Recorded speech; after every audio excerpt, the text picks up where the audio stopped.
Graça e paz, queridos irmãos. Nós vamos seguir aqui no Salmo 26. Nos dois primeiros versos, Davi pediu: julga-me, Senhor, examina-me, prova, me esquadrinha. Ele mostrou confiança na integridade da sua vida diante de Deus. Agora, nos versos 3 a 5, ele explica o fundamento dessa integridade: andar na verdade do Senhor e manter distância das influências dos ímpios. Sabe por quê? Quem tem os olhos fixos na bondade de Deus não se assenta com maldade, com a maldade do mundo. Quem tem os olhos fixos na bondade de Deus não se assenta à mesa com a maldade do mundo. O texto diz assim: porque a tua benignidade está diante dos meus olhos e tenho andado na tua verdade. Não me tenho assentado com homens vãos, nem converso com os homens dissimulados. Tenho aborrecido a congregação de malfeitores, não me ajunto com os ímpios. Porque a tua benignidade está diante dos meus olhos e tenho andado na tua verdade. Davi aqui está revelando o segredo da sua caminhada. Manter os olhos na benignidade, na misericórdia, no amor leal de Deus, na bondade do Senhor. Manter os olhos sempre na bondade de Deus, sempre na bondade do Senhor. Por que isso? Porque mesmo que tudo esteja dando errado, mesmo que as coisas pareçam estar falhando, todas as coisas cooperam para o bem daqueles que amam a Deus. Rafa, mas eu falhei. Mas mesmo que você seja infiel, Deus permanece fiel, porque ele não pode mudar a si mesmo. Davi diz: ando na tua verdade. Isso é, eu não sigo as minhas vontades. Eu me renego. Eu neguei a mim mesmo muitas vezes. Mas por me negar muitas vezes, eu vivo na revelação da palavra de Deus. Isso nos lembra Hebreus 12:2. Olhando para Jesus, autor e consumador da fé. O olhar vai definir a caminhada. Se eu mantenho os olhos fixos em Jesus, eu consigo negar a mim mesmo, negar as minhas vontades e os meus egos, porque os meus olhos estão em algo maior, que transcende até a minha vontade, que transcende os meus desejos, que transcende o meu querer, e coloca tudo isso numa coisa tão pequena, em algo tão pequeno, porque algo maior está na minha frente, que é o meu Senhor. No verso 4 ele diz: não me tenho assentado com os homens vãos, nem converso com os homens dissimulados. Homens vãos são vazios, sem propósitos, guiados apenas por futilidades. Homens dissimulados que são hipócritas, que vivem de aparência e mentira. Davi não apenas rejeita os seus caminhos, mas evita a comunhão íntima com eles. Isso não é isolamento, mas um discernimento. Não se deixe moldar pela companhia errada. Não se deixe levar por homens vãos que não têm propósito, que não têm um destino traçado, que são guiados por vaidade, por futilidade. E você olha e fala assim: nossa, tudo isso para algo tão pequeno. Homens hipócritas, que torcem tudo, que vivem apenas da aparência e muitas vezes de mentiras. Nós devemos ser moldados pela palavra de Deus, moldados pela vontade do Senhor. E quando nos ajuntarmos com pessoas que vivem o mesmo propósito.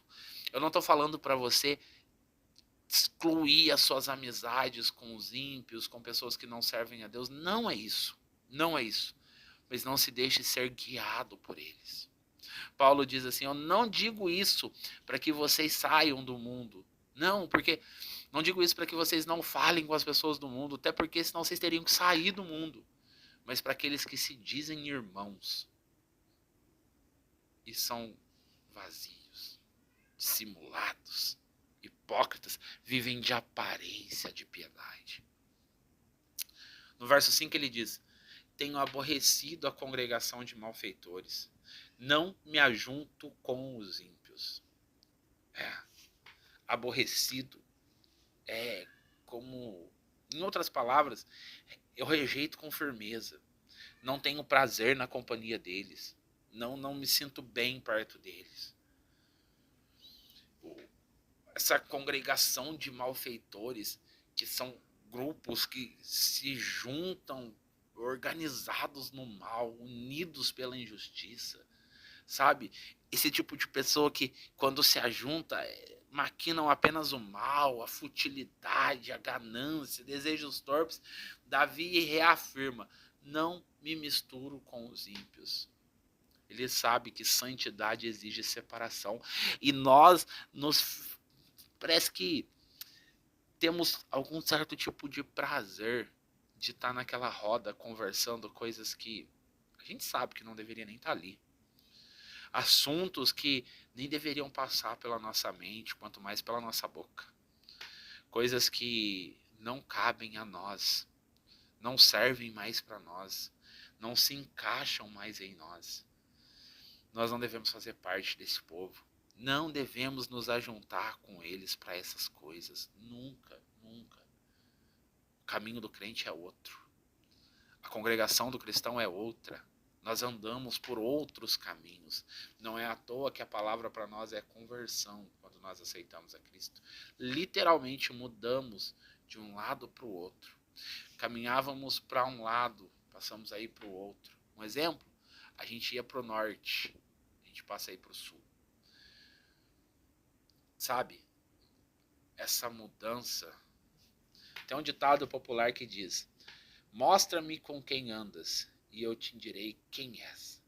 A Bíblia confirma isso em 1 Coríntios 15:33. As más conversações corrompem os bons costumes. Davi entendeu essa verdade. Para andar na verdade do Senhor era preciso vigiar as companhias. Sabe? Nós devemos fixar os olhos na bondade de Deus. A direção da vida depende daquilo que os nossos olhos estão fixos. Nós caminhamos geralmente para onde nós estamos olhando. E a pergunta que eu te faço é: para onde você está olhando? O segundo ponto é que nós devemos rejeitar a influência dos vãos e dissimulados, sem propósito e hipócritas. Escolher com quem partilhamos intimidade e nos separar da congregação dos ímpios. Viver no mundo sem se conformar com ele. Viver nesse mundo sem se conformar com ele. Santidade não é isolamento do mundo, mas discernimento em meio ao mundo. É estar no mundo sem pertencer a ele.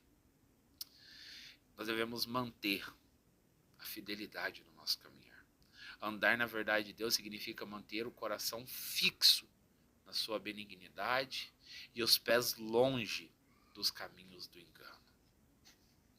Davi nos lembra que a vida íntegra nasce de olhos fixos na benignidade de Deus e pés firmes na sua verdade. Isso implica também separar-se da roda dos escarnecedores e da congregação dos ímpios. Que nós possamos viver nesse mundo, irmãos, como testemunhas de Cristo, mas sem nos conformar com a vaidade e a dissimulação desse século.